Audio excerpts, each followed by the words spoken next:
How's it going everyone, Chris here with the next episode of Call of Duty Arsenal, my little weapon guide video series where we take a look at the popular weapons from Call of Duty 4, Modern Warfare 2 and a couple of popular weapons from Black Ops.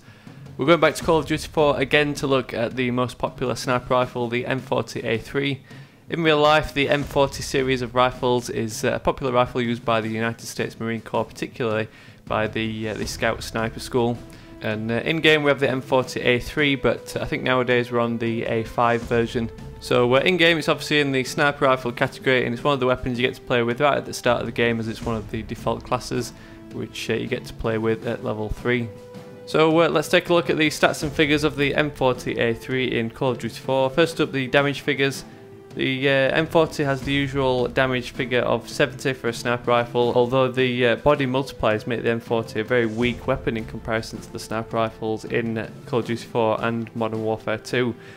Without stopping power, this means you're only going to get a one-shot kill if you manage to get a headshot, with two-shot kills being prominent with shots to the body, limbs and stomach.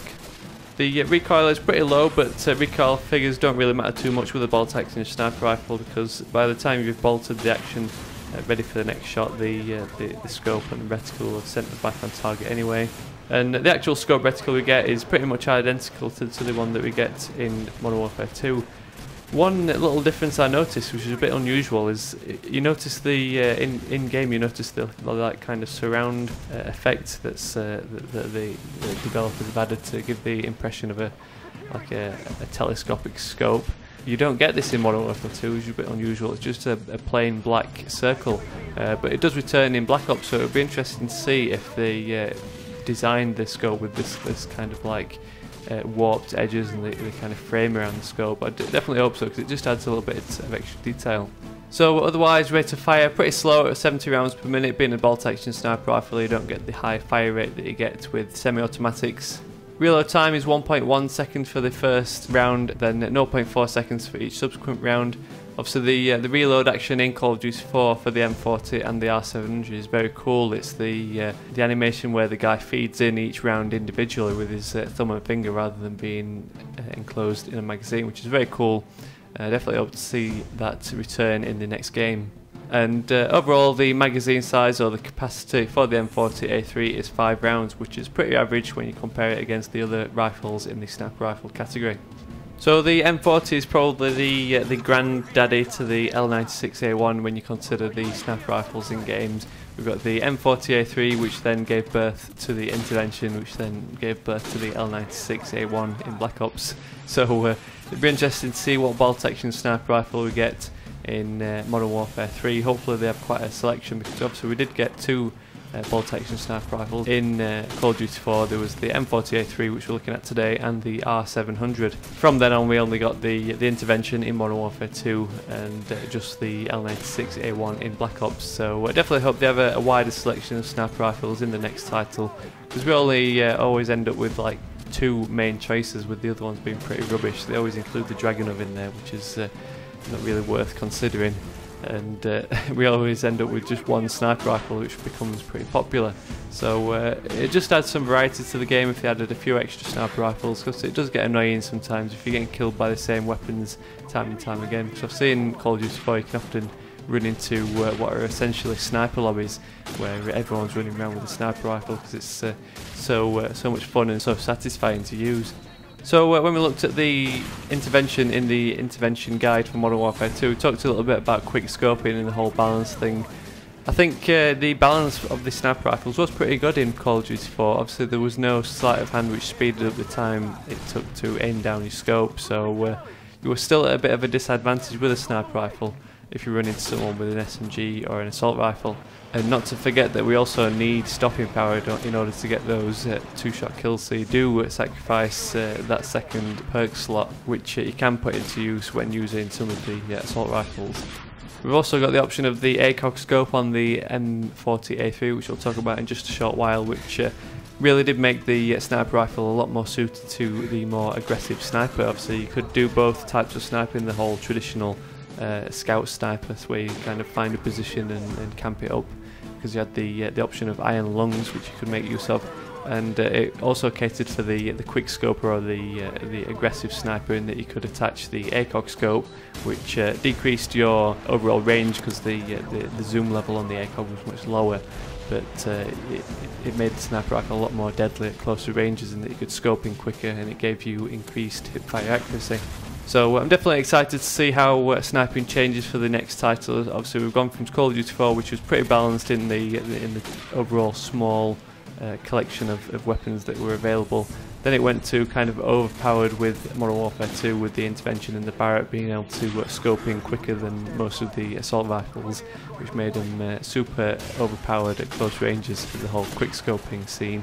And then they kind of went the totally opposite direction in Black Ops, where they're really not competitive at all, and ended up going through various patches to improve them from the launch day patch, which totally ruined sniping altogether in Black Ops. So it's already been confirmed that quick scoping will return for Modern Warfare 3, so it's just a case of how it's kind of balanced in comparison to the other weapons. Hopefully there won't be any sleight of hand with sniper rifles, in that the zoom in time will be increased, because I think that's the whole point of using a sniper rifle. You put yourself at a bit of a disadvantage, and it's satisfying to be able to dominate people and still get those good scores, while you've got the disadvantage of not being able to spray bullets and not being able to scope in quite as quick as people with assault rifles. I think that's kind of the whole reason people go for the bolt action sniper rifles, because of that slight disadvantage. You've got that one shot and you kind of got to make it count by getting your aim spot on. So let's take a look at some recommended perks to set up a great sniping class in Call of Duty 4. So we don't have too many perks to choose from, and they don't have the pro variants that give us any additional advantages, but the ones we're going to go for are, first up, Bandolier. Bandolier is essentially a scavenger. Although you don't pick up extra satchels, you do start with extra ammunition at the start of every life, so it'll just stop you from running dry with your sniper rifle if you go on any nice kill streaks.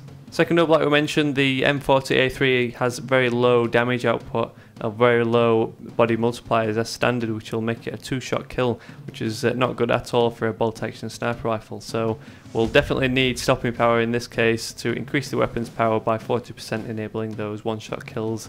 Third up, like we mentioned, there's also a couple of choices for the third perk slot.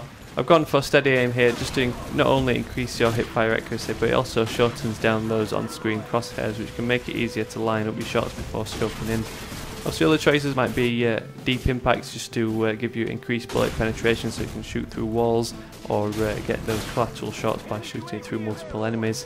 Or if you're into the more traditional sniper role, where you don't go on those kind of offensive sprees and you're more of a defensive sniper, the Iron Lungs perk for slot 3 will increase your hold breath time.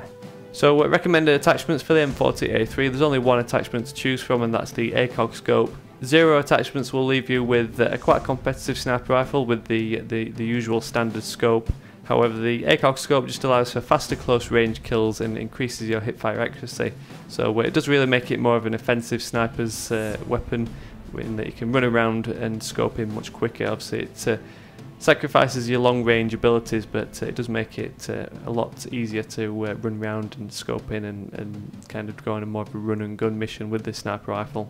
And finally, a piece of recommended equipment. There's nothing really to choose from out of all the Call of Duty 4 weapons.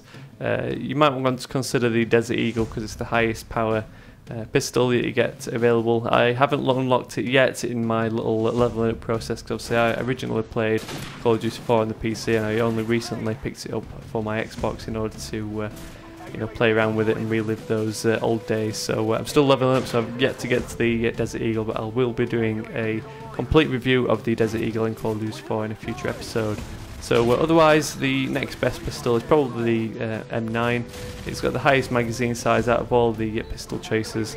So for a sniping class, it's useful for engaging multiple enemies. So if you run into a group of bad guys, you've either got the choice of the one shot that you get from your sniper rifle, you can quickly switch out to the pistol and try and blaze down as many as possible. So that's my little review of the M40A3. Like I mentioned, it'll be interesting to see if they bring back the M40 series in Modern Warfare 3. Obviously it would be the M40A5 variant. I think the sniper rifle that has been confirmed is the Remington semi-automatic sniper system, which obviously is semi-automatic, so we've yet to see what bolt action sniper rifle will be appearing in the game, but we'll just have to wait and see. I know the M40 is definitely one of those favourite weapons that many people would like to see back in the game. So thanks for watching. Drop me a thumbs up on this episode if you enjoyed it. Subscribe to stick around for more, including that Desert Eagle review that I mentioned. Thanks again for watching, and I'll catch you all later.